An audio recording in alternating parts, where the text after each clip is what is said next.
Hey, it's 12 noon in the East. It's Carm Capriato live for the 105th week here for the Town Hall Academy from Remarkable Results Radio, the Automotive Aftermarket Summit for the Forever Aftermarket Student.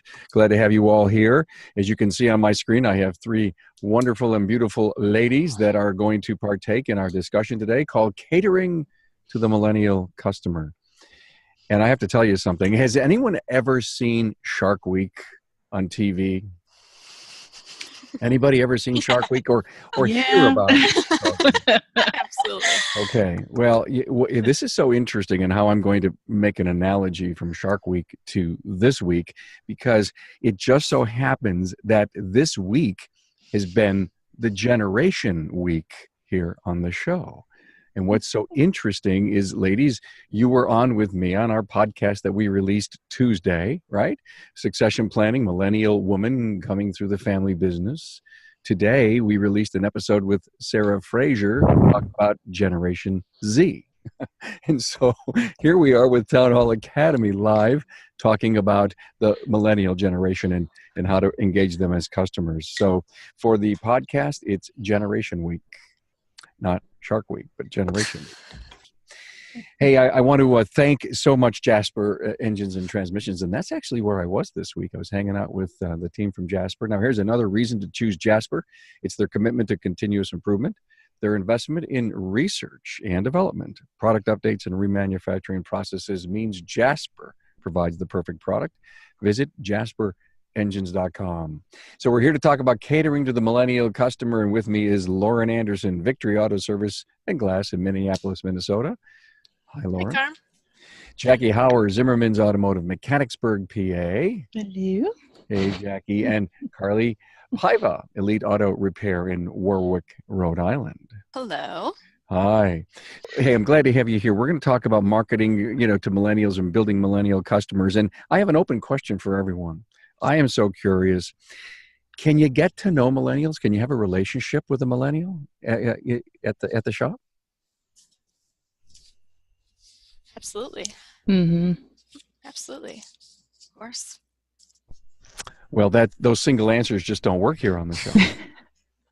Of course, Carm, they can. All right, Lauren, how does it work?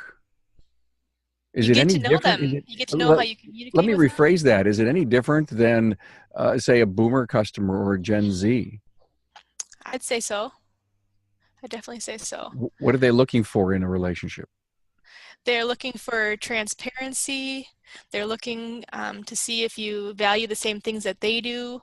Mm-hmm. They're looking for you to communicate with them in a way that they understand, I'd say. I'd say it's definitely possible to build a relationship with them.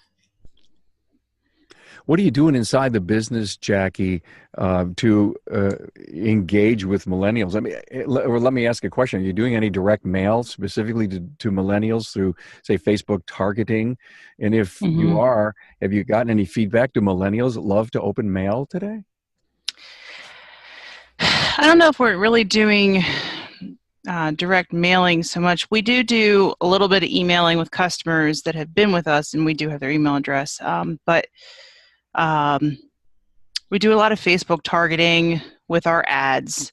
We try to make our ads very attractive in making sure that people want to partake in what we're advertising.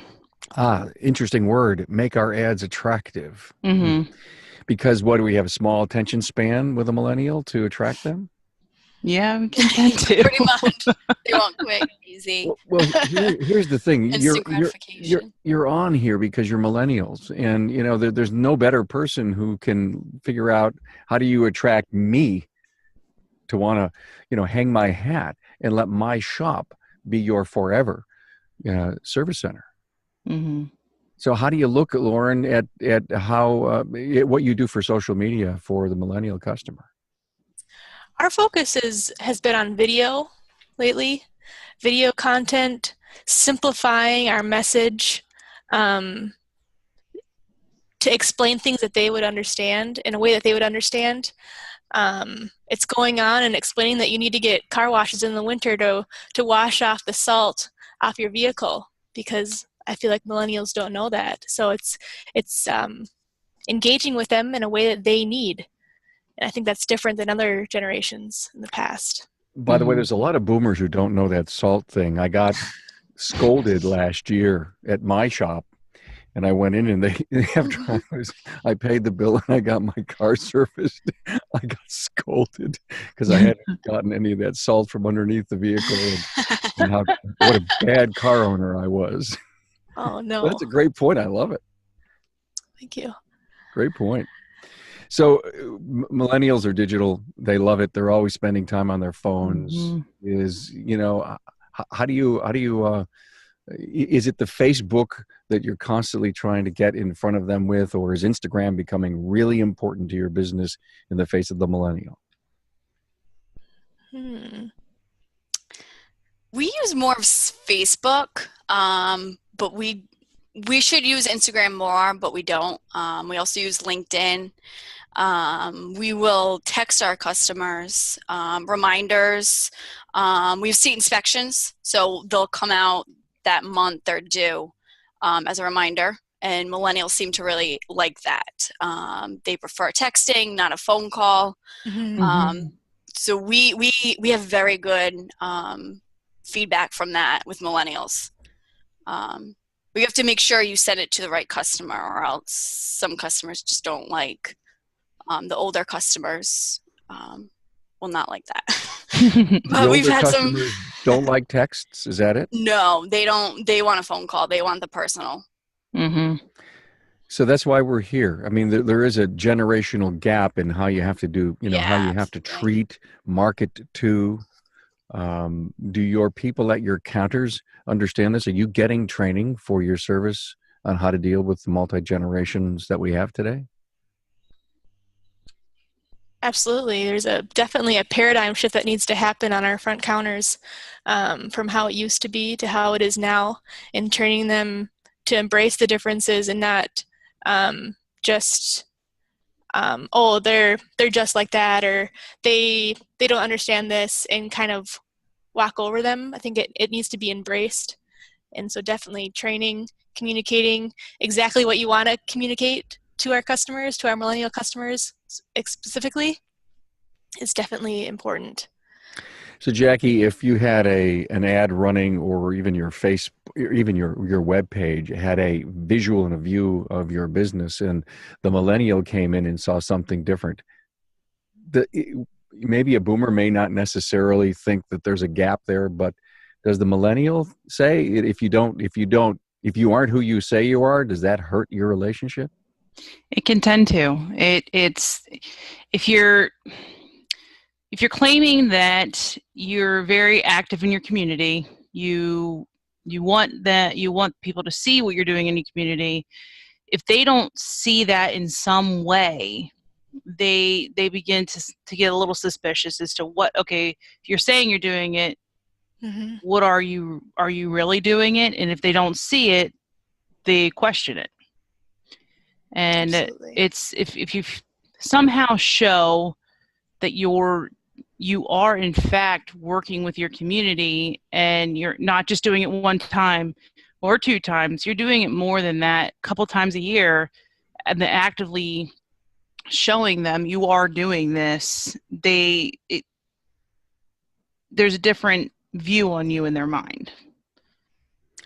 Do you all see, do you care about a company that's involved in the community, that reaches out, that does things altruistically? Absolutely. So millennials care about that in a very big way. They do. Definitely. Are you doing the right things inside your business to be sure you're promoting all the great community outreach that you're doing? Yes, I would say so. Millennials appreciate supporting a cause that's bigger than them. So I think one thing that businesses can do is not just support those causes, but communicate them to your customers. Share that story of the check that you gave to the homeless shelter, or the meal that you made, or just being relatable, sharing your story, your piece of contribution with your customers, I think really opens the door for millennials to trust you and build a foundation of a relationship with them. I know one of the other year we did a family service day. Carm, I think you had family service day on at one point. Yep. And one of the things that we tend to have, just because it's the way most of us at our shop have grown up, is that you're humble. You don't brag on yourself very much. And one thing I have definitely found is that you can be humble to a point, but you can't be humble to a fault. And one of the things we didn't like doing was bragging how we're going to have 16 families in here from a local organization we're working with, and we're giving them free vehicle maintenance inspections and things like that. We weren't real fond of doing it, but because we didn't want to brag that we were doing such good things, but yet on the other side of it, it's kind of like, well, we kind of need to do that because we need people to see, we are doing good things in our community. We are doing the things that they want to see. It's your brand. I mean, all those things that you do, it really is the story of your brand. I'm glad to hear you say that, because I don't think there's enough of us that, it's, well, I don't want to toot my own horn on certain things that they do. And I'm glad you broke the code here. It's important, I think, that we all need to know. Don't be quiet about the things you do for church and community. It needs to get out there. And in fact, there are some fabulous shop owners that use social media to such a great degree when it comes to that. It may be the soft sell social media piece that really, it's not braggadocious. It's just that you're doing a news story. It's an event. Tell the world. Exactly. Yeah. I'm so glad you brought that up, Jackie. That's great. Good to hear. Carly, you had said millennials want quick, easy, and convenient service. Why? We don't have much patience. We want it now. We want it done, like quick. And we even sometimes will even Google and try to figure the answer out ourselves before calling that expert or going to get the car serviced. So millennials just like it. They want it now. They want like instant gratification. They want it now. They want it done quick, easy, or they kind of lose interest in it. Interesting. So you're saying that you're tech savvy, you know how to, navigate that phone really well, that smart device. If you walk into a place, anywhere that you're shopping, and the person who's waiting on you doesn't seem tech savvy, do you get a negative opinion? I personally don't. There's always that generation difference. So I'm like, okay, they're not used to it. I don't really get annoyed or like, oh, I'm not doing service with them. But no, just work with them. Be patient. I'm not going to be rude about it. But we do have auto serve. I don't know if you guys use the digital inspection, but we use that, and we can take pictures and videos. Keep the videos a minimum of 10 seconds, or else it's just too long of a video for a millennial. And it sends directly to their phone or email, and it'll say, it'll show their cabin filters dirty. It'll show the play in the control arm, or something that we're trying to show, an oil leak. And I think millennials enjoy that. They see, because a lot of millennials, some people will know about cars and other people are like, my brakes have 3 millimeters left and have no idea what you're talking about, but the picture shows them. And I think it's a good selling tool, and customers like to see their own car on the lift versus just a picture or something, Googling it themselves. It tells a story. The pictures are worth 1,000 words, right? Right. Absolutely. So us utilizing that to our benefit, I think, is crucial, and to the customer's benefit. Lauren, connections.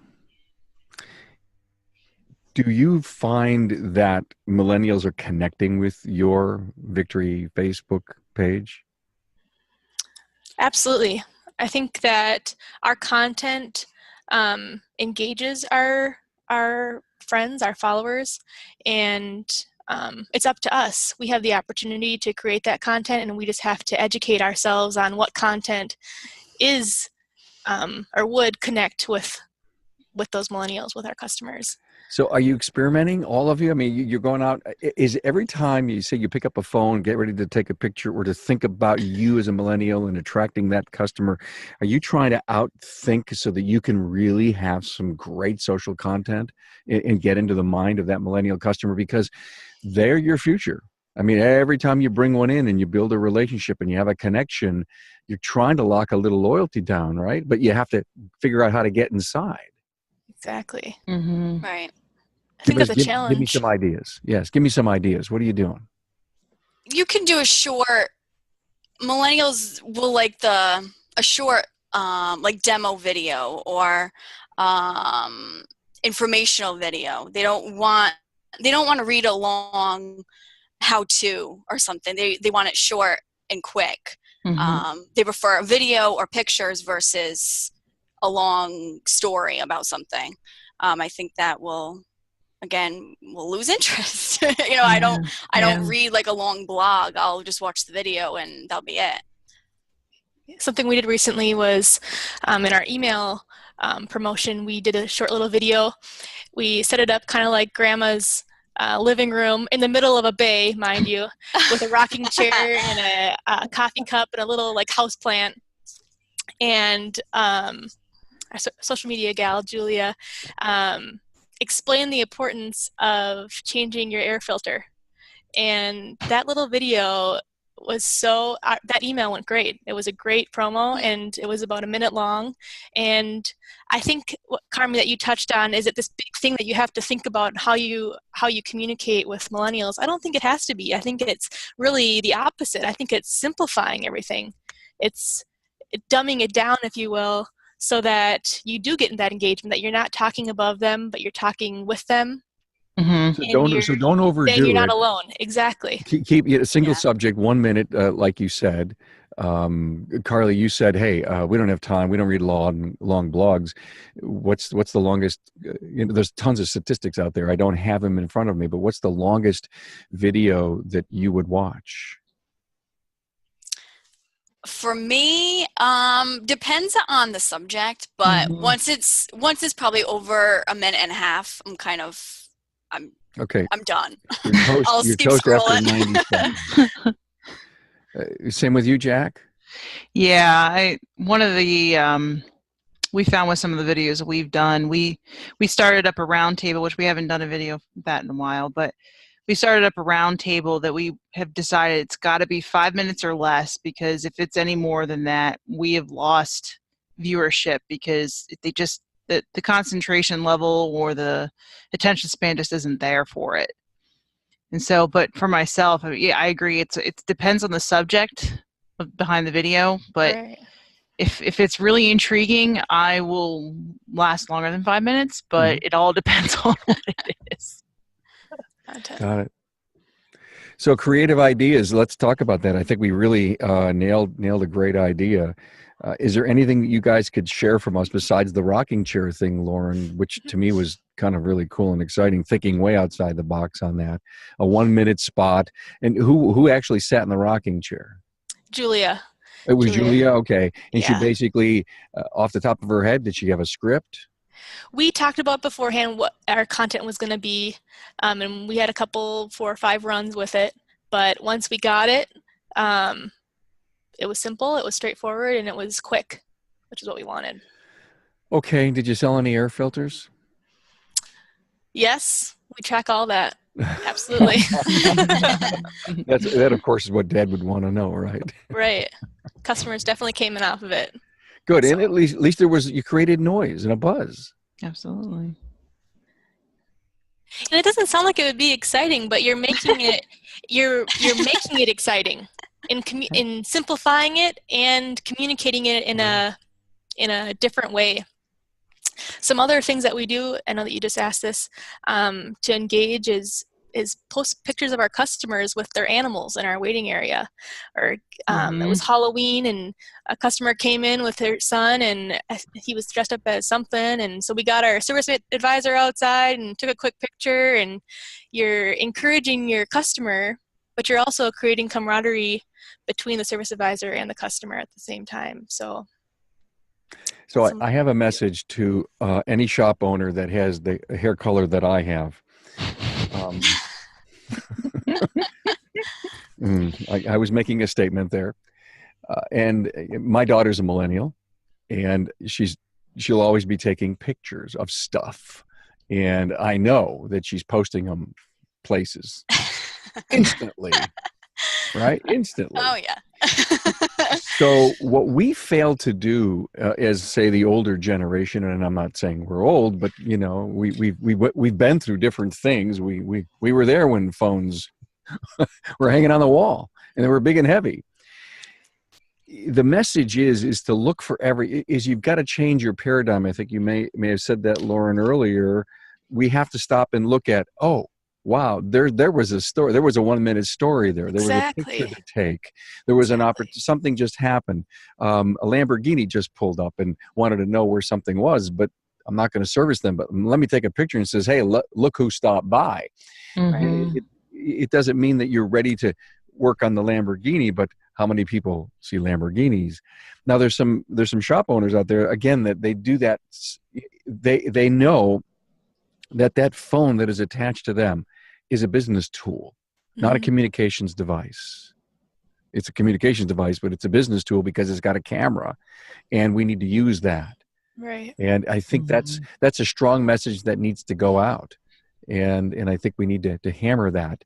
Do you find yourselves taking shots or pictures or encouraging your people to build yourself the marketing library of events inside your business? Absolutely. Yeah. Okay, so how does it work? Give me, I mean, is it a law? Is it a rule? Is it something that everyone knows that we cannot miss an opportunity? Even a car comes in and it's really gravely ill. It needs a lot of work. Are those pictures valuable to you? It is for us. I don't necessarily have a rule that they have to come to me, but my office is decently close to service office, so it's always usually I'm right there, so I kind of know as to what's going on. I walk through the shop every day, every morning, even coming in. So I get to see some of the bigger jobs. I know recently, just a couple months ago, we put up a picture of a torn apart engine on a Jeep Wrangler that I think something with the heads that we were working with, completely torn apart. We've had other engines that were gunked up with oil and sludge that I'd gotten pictures of. I sometimes have my employees come in and they're like, you need to get a picture of this. We need to put this on Facebook. And so they have it in the back of their minds. They don't always necessarily come and get me, but... Okay, Jack, I got to stop you for a minute and ask you this question. You take a picture of this torn apart Jeep engine, you put it out on Facebook. In the back of your mind, do you think a millennial cares? Not really. I just think it's cool, personally for me. But yeah, I would. Right, I would find it cool too.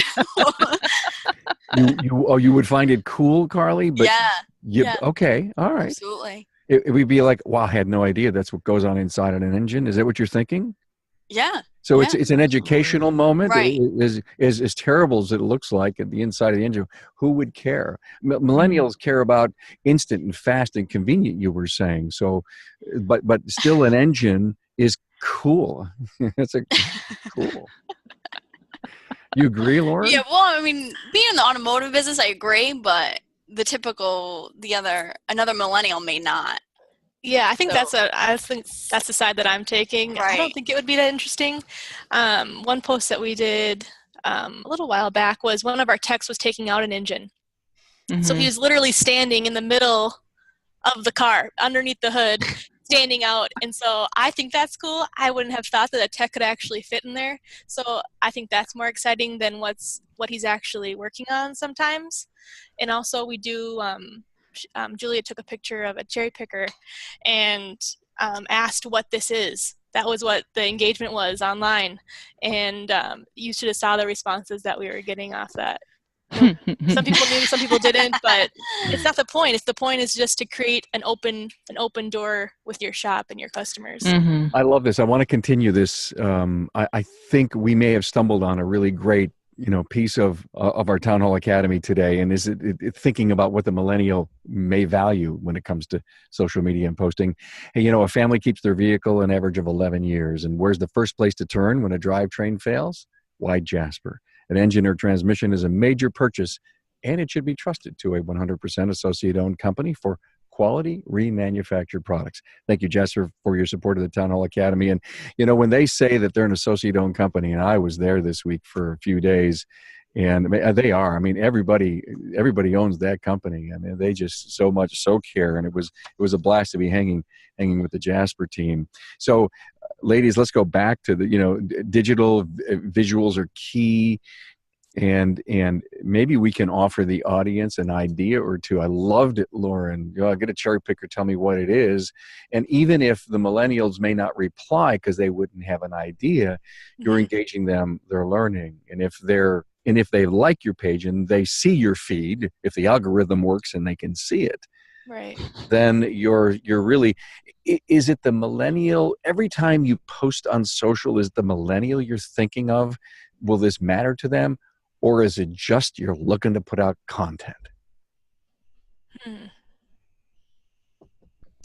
I would say looking to put out content. We have all different viewers. We have ones that are, say, 40 to 50 millennials. So kind of just our whole Wait a minute, market. 40 to 50-year-old millennials, that doesn't exist. Well, I mean, different generations. You mean different old generations. like me? No, no. I understand. I was only having some fun. So you're basically saying I have a different audience, I have a lot of different age groups, and I've got to really put out stuff that works for them all. Right. Mm-hmm. Yeah, I don't think you're just marketing millennials specifically, because now everyone's on Facebook. So Facebook, you have all different generations. So it's really just who is looking, who really sees it. Mm-hmm. I mean, we aren't specifically marketing and trying to target millennials. Really, just any generation. Should you be? I don't think so. Okay. Majority of our customers are not millennials. Okay. Let me ask that question to you, Lauren. Should you be marketing to millennials more than you are? I would say no. Okay. I think our goal with our online presence as a whole and in-store experience is to connect with our customers. So whatever you're doing, that should be your focus. That's what I would say. Jackie? I agree with Carly that Facebook is very much so a broad spectrum of generations. And when I start really posting things, I try to make sure talking to mostly our customers, but not necessarily. And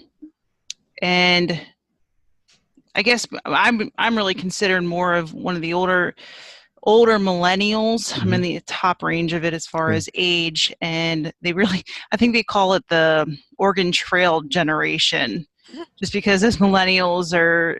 The older millennials more know about the Oregon Trail. I don't know if you ladies have ever played that as a kid in school, but we played it pretty heavily, and that's more of where my focus is. I don't know if that's just because of my age or what, but we find fun and exciting. We put on Facebook. It's out there. We have both a large retirement facility in our area that we serve pretty heavily, as well as a college that is that bring a lot of business to us. And so we focus on both ends of it with our Facebook page, and that's primarily where we do most of the fun and exciting things. So no matter what, ladies, no matter what generation, and Lauren, let me ask you this question, they still want trustworthy, credible, reliable auto repair. Absolutely. And how are we doing that? I think that's what we got to ask ourselves as a whole, not just with Facebook, but how is the whole experience? I think that's one thing that millennials really appreciate is an experience. And that's not just what they're seeing online. I think that's what they experience when they walk in our doors. That's what they read about us on Google. If we're responding to our reviews or not, I think that's a huge piece of it. Yeah. This was so interesting, ladies. You know, what I'm understanding from you all is that you care, that you're changing the style of relationship at your counter for the millennial because you understand what they appreciate. They're tech savvy, they're time bound. The convenience is important to them. Mm-hmm. But at the same time, you're saying that your marketing efforts are universal. So if you can get them in the door, there's a little different, a higher touch, or with them, knowing their patience levels, I guess, and their tech savvy and their transparency and the things that they know about, their repair when they walk in the door. But yet your marketing efforts continue to be universal. Can I get a yay or a nay on that comment? Yes, absolutely. Okay. So the next question is, have you ever paid specifically to reach millennial customers through Facebook or mail? And I'm not sure, I may have asked that earlier in the hour, but have you ever paid for that? Specifically to millennials? I don't think so. You haven't paid for it? No. Mm-mm. So you haven't gone into Facebook and says, I'm going to just target this age group and bring them in. No. And my Facebook ad is going to be a really powerful, that relates to a millennial. Haven't done it. Would you ever think of doing it?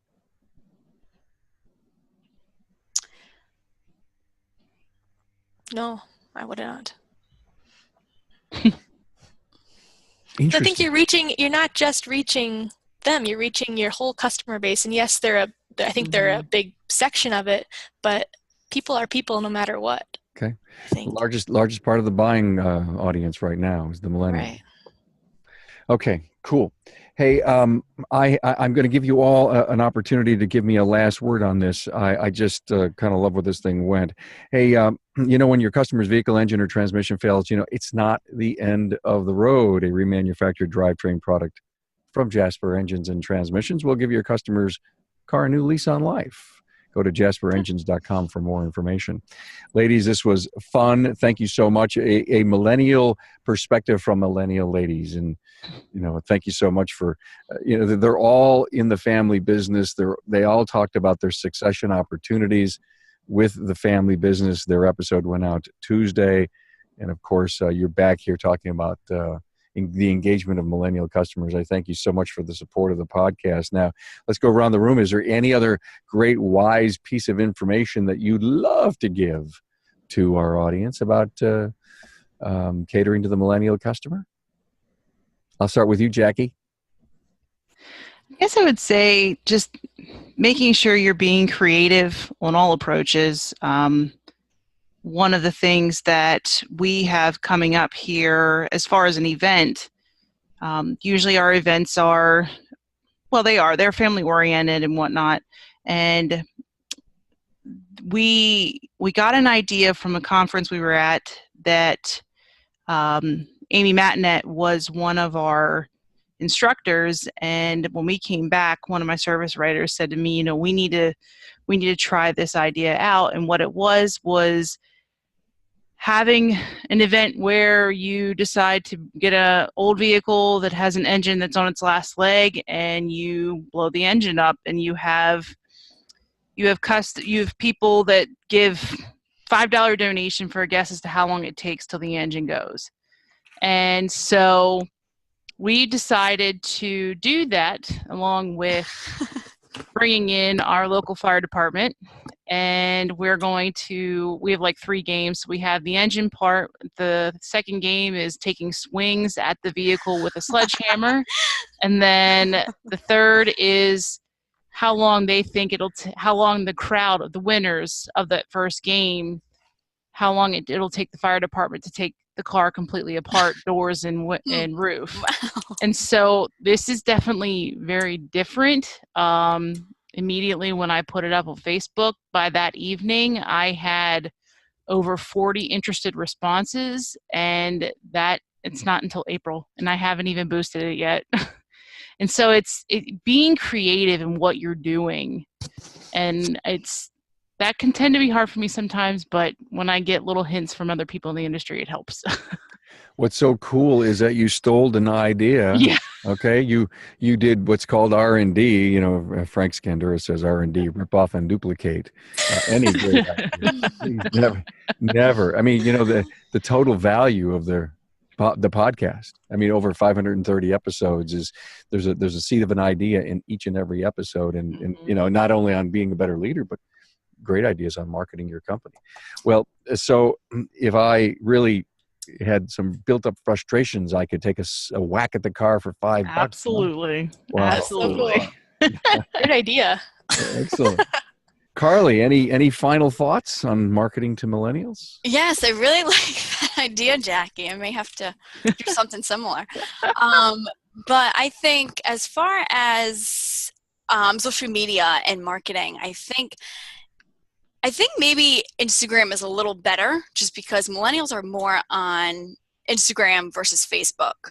But again, you have to be creative and you have to be like simple and like kind of to the point.